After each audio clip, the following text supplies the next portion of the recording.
Going to a tango festival by yourself for the first time, especially if you're planning to travel outside of your immediate environment, your community, can be pretty daunting and terrifying. And going to a tango festival for the first time in general, even if you go with other people, can be pretty stressful just because you're going into an environment that you are just not familiar with and there's so much at stake. My first festival was in Istanbul. I attended, that was my very first festival. My teachers took me to Istanbul to the festival in July that happens there in the summer. And I remember having a panic attack because I just was so nervous that nobody was going to ask me to dance and what that was going to mean. And if they did ask me to dance, would I be able to follow? And so it was one of my foundational experiences in that environment is to have a panic attack. So I'm pretty familiar with the challenges that go along with this decision to attend a big event like that. And I talk to a lot of dancers now who are in this limbo place where they want to go to a festival. They like the idea of it, but they keep saying things like, oh, well, I just need a little bit more time so I can like hone my technique and I'll be ready after, X, Y, and Z gets done or something happens that makes them feel that they're ready. And honestly, most of the time you never actually feel ready. It always feels somewhat the wrong timing or that you're not ready for it. I feel like that's kind of an experience you have a lot in tango, that you kind of have to do things before you feel you're ready. Now, when I think about an equivalent of what it might feel like, I was thinking of this video I watched some time ago, which I'm going to link in the show notes. And it's a video of regular people deciding to jump off of that Olympic level diving board that's like really high. I don't actually know how many feet off the ground it is, but it's like super high. And so it's a video of people climbing up the ladder and then they come to the edge and sort of what happens for them. And it's so powerful to watch because most of them, when they realize how high it is at the moment of having to make that decision, a lot of them decide not to jump because it's so scary. And there's this one particular woman that, she keeps coming to the edge and she's like, no, I'm not going to do it. And she comes to the edge and keeps going back and forth. And eventually she decides to not do it. And she's turns around and she starts climbing down the stairs. And all of a sudden you see her stop. And then she just climbs all the way up. And without even taking any pause at all, she just walks all the way to the edge and jumps. And to me, that's kind of the metaphor of the kind of mindset you have to make this jump for yourself sometimes, because it can be pretty overwhelming no matter how prepared you make yourself or what things you do ahead of time or mentally prepare yourself. It can be overwhelming. And sometimes it's not going to be the most amazing experience your first time. But hopefully, after this episode today, you'll have at least some few tips that you can take with you to increase the chances that you do have a great time. Because believe it or not, there are some things in place for you as a dancer when you're traveling to an event. It is on organizers' minds to create opportunities for people to connect and to ease the transition from being a novice and not knowing where to go to feeling like you belong, feeling like you're part of the flow. That's definitely on a lot of organizers' minds. And I'm going to share with you some of the tips that I actually got from one of the organizers that's been really active on the tango scene for years, Clay Nelson, who puts together the Valentango that happens in February in Portland, Oregon. And actually, Valentango was my first festival that I attended by myself. This was right before I moved to Portland in 2014. And I actually came to Portland specifically to attend this event so that I could sort of scope out the dance scene and get to know the people and kind of see the city, because I had made the decision to move here, but I kind of wanted to like come here before and just sort of sample what's here. And so I was here by myself for, a week or so, and I attended the festival on my own. And it was just as terrifying and cringy and clumsy and embarrassing as I was hoping it wouldn't be. Looking back, I felt very awkward. And back then, you'll still hear Alex Krebs talk about this in Portland when I actually met him at this festival.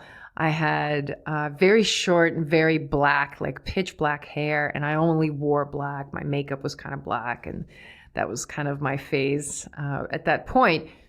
So I felt very much like a fish out of water. And I did not get a lot of dances, but, I got a few sort of experiences at that festival that kept me going. But I wouldn't say that I right away like knew what to do. And you got to realize that everyone feels that way. It's pretty much an expectation for most people that you come in and you're sort of out of place. You're feeling that uneasiness and awkward, and how do you talk to people? And it brings all sorts of insecurities and fears that we have.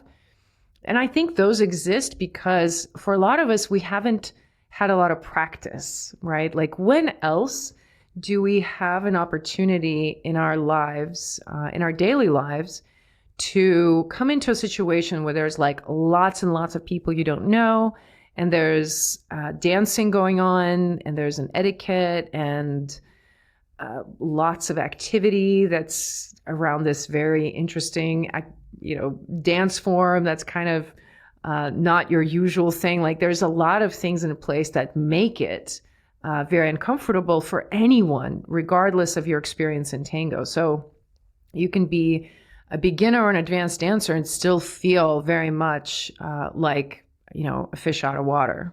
But ultimately, the goal of going to a festival is to kind of expand your own experience of tango, to go beyond the known, right? Like, to tap into a community that's unfamiliar to you, to meet new people, to possibly create new connections and find dancers that you enjoy dancing with, who are going to be your long-term friends over the years. Like, there's a purpose for going to a festival, and they can be really, really fun when you sort of know how to navigate them and how to increase your chances of coming in contact with the right people at the right time and sort of finding your own little place. Because I think the most difficulty people have with going to festivals is when they come in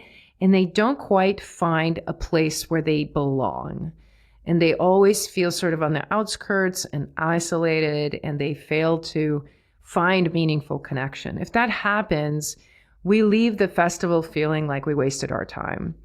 But it's not necessarily like a luck thing. It's not like some people are just more lucky than others. There's certain things that we can do and choose to think about and project that will help us to have a better experience. And I had to learn this myself, because being prone to panic attacks and believing that everybody thinks I'm weird, I was really having a tough time at the Milonga for a number of years, because I was paranoid that there was something that I wasn't doing, or I was not the right height or the wrong size. And there was this mental chatter that was happening that then would be sort of confirmed for me by me not having a good time at a milonga, or people ignoring me, or me being overlooked and thinking that I'm not appreciated because I'm not as hot as someone else, and therefore,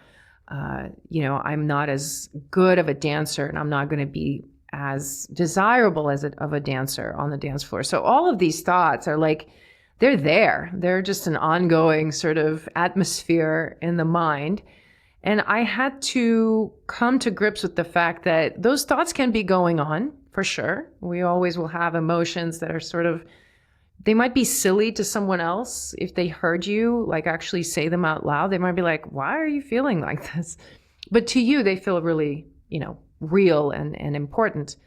So those things are happening, but there are certain things we can do to still increase our chances of us actually having the results that we want and connecting with people and having a great time. There are things in place that are actionable things. It's not like you need to stop thinking what you're thinking or stop feeling what you're feeling. But you can take those into account. You can accept that that's there. You can say that, yeah, I'm afraid nobody's going to dance with me. But then you're going to do these several things, and you're going to invest your focus and energy in doing those things, which will have an impact. And I would encourage you to take these to heart, these tips that I'm going to share with you, which a lot of them, again, I'm bringing to you straight from Clay himself, because he's been doing this festival for years. And so he's got quite a few things to say about what you can do to make the most out of a festival.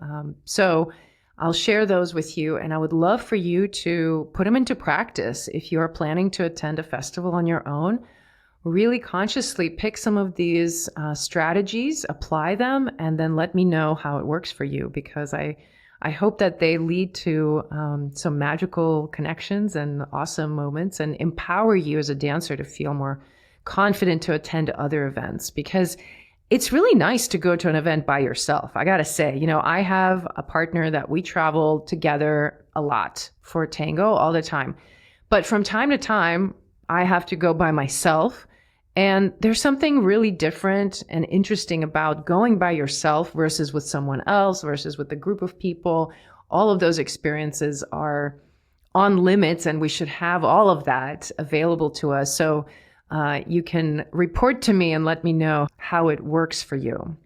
So the first thing that I would say that you want to take into account going to a festival is going to the milongas early is one of the best ways to lower the stakes, because when you show up early, typically there's not as many people.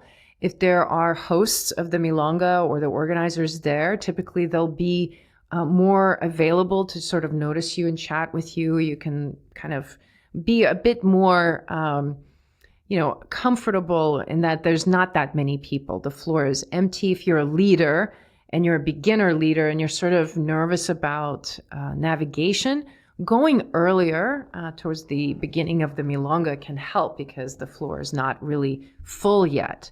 So the stakes are lower. Showing up early also gets you the better seats. And I am typically the person who shows up late, and I never expect to have a seat. I'm usually just stuffing my stuff under a chair somewhere so nobody is bothered by it. But if you show up early, you actually have some say as to where you're going to sit, which leads me to my second tip. And that is, make sure you're strategic about where you're sitting at the milonga. And I know, because I did this myself, that if you are an introvert like me and you tend to get overwhelmed by large groups of people, you might go in and your go-to strategy, your safe place would be to get a seat somewhere in the corner behind everyone, which is what I did a lot. I tend to actually love corner seats, and I want to typically sit in a corner and look out. That sort of makes me feel very safe. So, but you got to be strategic. Sometimes it makes sense that there's a corner seat that's works if it's like near a snack table or something. But Typically, you want to sit a little bit closer to where all the action is, and it's going to be different for each room. So the Capaseo layout, you're going to have to look around, and that's why arriving early also helps, because you can kind of see how the room works. If there's a bar or a snack table or a water station, typically those areas are very high traffic. So sitting somewhere around there typically is good. I've also found that sitting on the way to a bathroom, sometimes depending on whether you're a leader or follower and who you're trying to capaseo, but I've been known to sit like on the way to men's bathroom, and that was like one of the best places for me to get capaseo. This was at La Viruta in Buenos Aires, where I just sort of grabbed a seat that was just on the way to the men's bathroom. And lo and behold, I was getting capaseo all night long. So you want to be specific and intentional about where you grab your seat. Now, one thing that's good when you arrive early and you start seeing where people are gathering, you can actually sit at a table with someone who's also arriving. So that's kind of nice. But also be mindful that some people tend to be a little bit more chatty than others. And maybe you would love that. You know, some people just kind of thrive on connecting and chatting with people at the Milonga. But just be mindful that if that's not really helping you, because if somebody's really chatting you up all the time and you're not looking around, then dancers might read that as you're not really accepting capaseo. So you just want to know that for yourself. And if you are sitting with someone who's like super chatty all the time, then maybe you need to get up and kind of walk around. But, you know, be the judge of that for yourself, but just know all of those situations happen all the time, and people are always having to negotiate that. Even like the art of having conversation while you're capaseoing is like a really interesting skill set that you kind of have to master if you want to do a little bit of both at the Milonga, and always having to like look around and make sure that if you are planning to capaseo, that you're turning your eyes towards the dance floor, towards the people who are actually, you know, are in the mode of looking for a dance partner. Now, another thing that you can use to your advantage is that festivals, big festivals especially, a lot of times will have a lot of classes for beginners. And a festival like Valentango, for example, actually is really geared to beginners in a lot of ways. So there's a lot of beginner level classes available. And I've heard from multiple people who used Valentango as their entry point into the world of tango festivals because of that, because they offered so many beginner level classes. But one thing that I think is really smart that Clay mentioned is that you actually can choose to go to a class that's a little bit below your level. And by doing that, you might actually stand out in that group of people, which would facilitate you connecting with more people. That's not something that you might do all the time, but maybe when you first go there and you are feeling a little shy or intimidated, just pop into the beginner class, even if you already know the basics. And that can give you that runway where you feel a little bit less pressure. And a lot of times, some of the best people in the festival are actually in those beginner courses, because a lot of them are just sort of in the same boat, right? They're all sort of wide-eyed and bushy-tailed, and there's some camaraderie there that you can hook into that will make you feel that you're not alone, which is that common feeling of like, oh, I don't belong. So that can really help you connect with people to dance with. You can also sort of curate and figure out which people you want to dance with and which people might not work for you, that's important to know. But also you might find actually people who might partner with you for practicas, which I'll talk about in just a moment. And that's really valuable because it's always nice to find people that you can work with and you like working with. So the practicas is another area where you can really plug into and connect with people in a meaningful way that would lead to better experiences at the Milonga. So practicas typically are less etiquette driven. They're a little bit more relaxed, a bit more lenient. People are more casual. There's not as much of an expectation that you're just going to only dance and not talk. People are encouraged to practice things. A lot of times they're guided practicas with the teacher there. So it's a little bit more workshopping things rather than just dancing. And so if you found somebody that you work well with in a class and you partner up with that person, then you can have an opportunity to dive into tango on a different level and sort of plug into a new network of people, because most likely the person that you're working with, they might introduce you to their friends, and then their friends introduce you to someone else. And really, of all of the things I've talked about, you don't have to do all of them. You can just pick one of those things and just consistently do it. Like consistently sit in a high traffic area, for example, or consistently attend practicas. And you will notice that there will just be like this tipping point where all of a sudden you're surrounded by a whole group of people and they've accepted you and you guys are hanging out and you feel that camaraderie. And that's happened to me so many times when I finally realized that it's really more about this strategic approach where I make myself available for that rather than me feeling like I have to measure up in a certain specific way in order to gain access to something like that or to deserve to have that kind of connection. Frequently, practicas are also places where the organizers might encourage switching roles. So that can be a really good opportunity to kind of work both roles, and the stakes are low and everybody's going to be sort of at the same level, and give you that practice, which again is whatever you can do to sort of minimize the discomfort that you might feel on the social dance floor at the Milonga is worth doing. And that's what I think organizers like Clay are really focusing on. Now, another thing that is something that I haven't really taken advantage of it to the degree that I could, but it's there, and that's mixers, attending mixers and events outside of the Milonga that are more driven towards socializing. And those can take different shapes. Sometimes there's, of course, dancing, but it's like smaller periods of time that you dance with people. So maybe it's a 2-song tanda instead of 4 or 3. I've even thought about maybe you just start out with 1-song tanda, and then after 30 minutes you build up to 2, and then after 30 minutes you build up to 3, and kind of having it more that at first there's more switching. Sometimes there's games that are part of the experience, and they involve like different things you do with tokens and ribbons and buttons or whatever.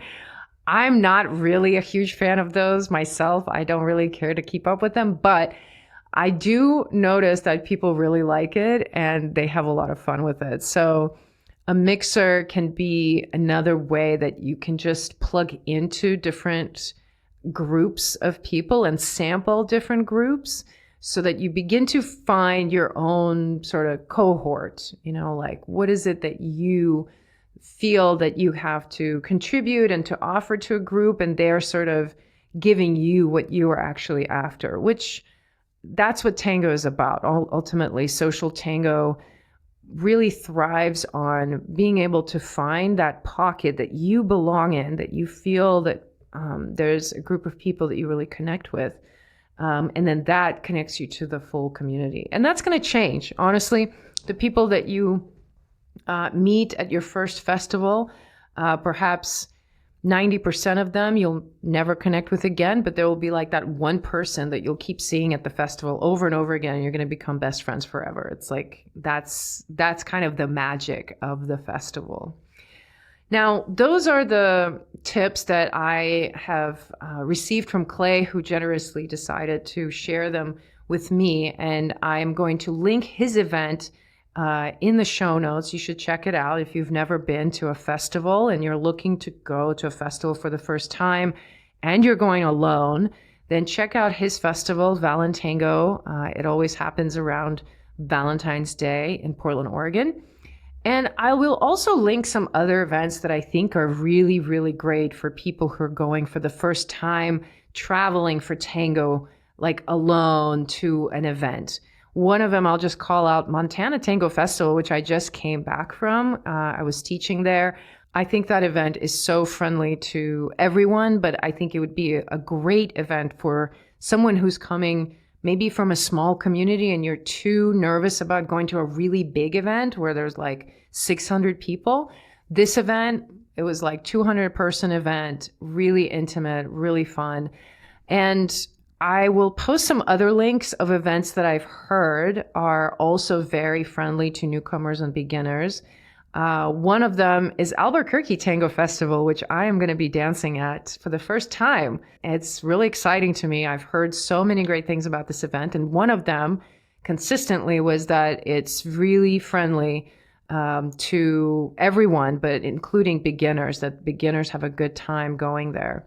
Like, I wouldn't say that Gavito Tango Festival is a great match for a beginner.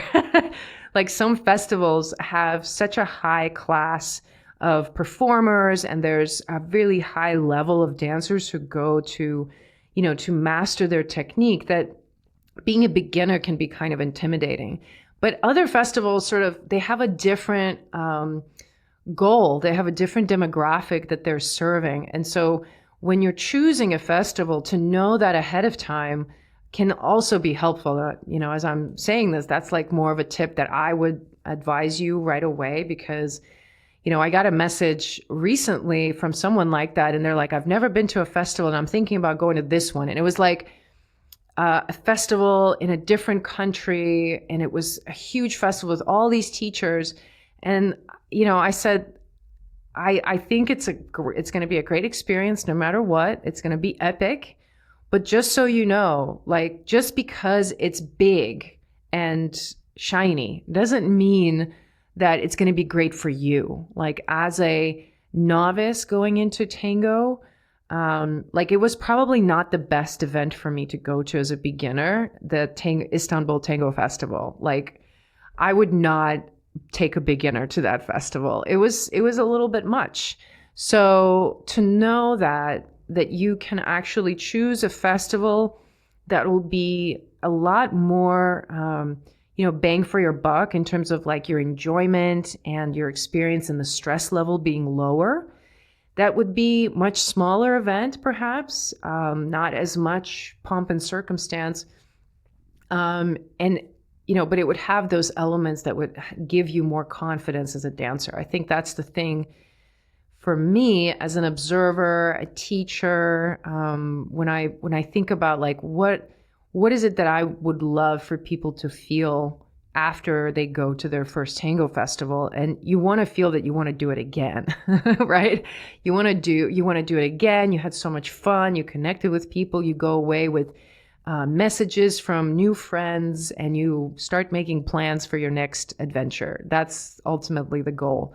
And I think that the more strategically you approach it, the better your chances are for having that experience. Now, the last tip I'm going to share is really my tip, and I think it's an untapped resource in a lot of ways. For good reasons, but I think it's really important that we know that it's there. And that is, join the Facebook groups for the event. And some of us don't like spending time on Facebook because there's a lot of drama. We don't want to get sucked into it. But I got to say, for whatever reason, Facebook is the tango domain. Like, most of tango occurrences and what's happening in the world of tango, the record of that is kept on Facebook. And every tango event at this point has a Facebook page.